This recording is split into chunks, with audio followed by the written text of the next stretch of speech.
રહેતો અશોકભાઈ લક્ષ્મણભાઈ ચૌહાણ અને તેનો ભાઈ આજે ગામડી ગામમાંથી પસાર થઈ રહ્યા હતા ત્યારે એક 3 વ્હીલર ટેમ્પોના ચાલકે ટક્કર મારતા અશોકભાઈના ભાઈને ઈજાઓ પહોંચતા અશોકભાઈ ટેમ્પો ચાલકને પકડીને ગામડી પોલીસ ચોકીમાં લઈ ગયા હતા અને પોલીસને હકીકત જણાવી ફરિયાદ નોંધવા જણાવ્યું હતું। ગામડી પોલીસ ચોકીમાં ફરિયાદ કરવા ગયેલા અશોકભાઈની ફરિયાદ લેવાના બદલે પોલીસે અશોકભાઈને માર મારતા તેઓને કાનના ભાગે ઈજાઓ પહોંચી હતી અને તેઓને ત્વરિત સારવાર માટે હોસ્પિટલમાં ખસેડવામાં આવ્યા હતા। આ ઘટનાને લઈને લોકોમાં રોષ પ્રવર્તી ઉઠ્યો હતો અને ગામડી ગામના લોકોના ટોળે ટોળા હોસ્પિટલમાં ઉમટી પડ્યા હતા।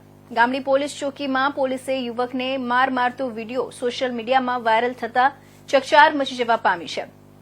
આ ઘટનાને લઈને માર મારનાર પોલીસને બચાવવા માટે સમગ્ર ઘટનાને દબાવી દઈ સમાધાન કરવા માટે આણંદ ટાઉન પોલીસ મથકના પોલીસ કર્મચારીઓ પણ દવાખાનામાં દોડી આવ્યા હતા અને ઘાયલ યુવકના પરિવારજનોને સમજાવી મામલો દબાવવાના પ્રયાસ હાથ ધર્યા હતા।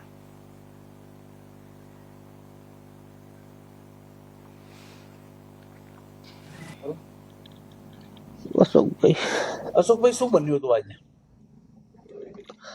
મારા ભાઈને ટેમ્પી વાળાએ પાડી દીધા તો એમને પકડીને પોલીસ ચોકીમાં લઈ ગયો સાહેબ।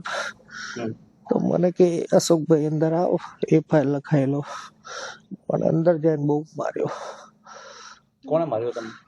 પોલીસ વાળાએ માર્યો। કેટલા હતા પોલીસ વાળા? અંદર 3-4 જણા હતા। નામ ખબર છે? નામ નહીં ખબર। હું નામ કેટલા જણા માર્યા તમને?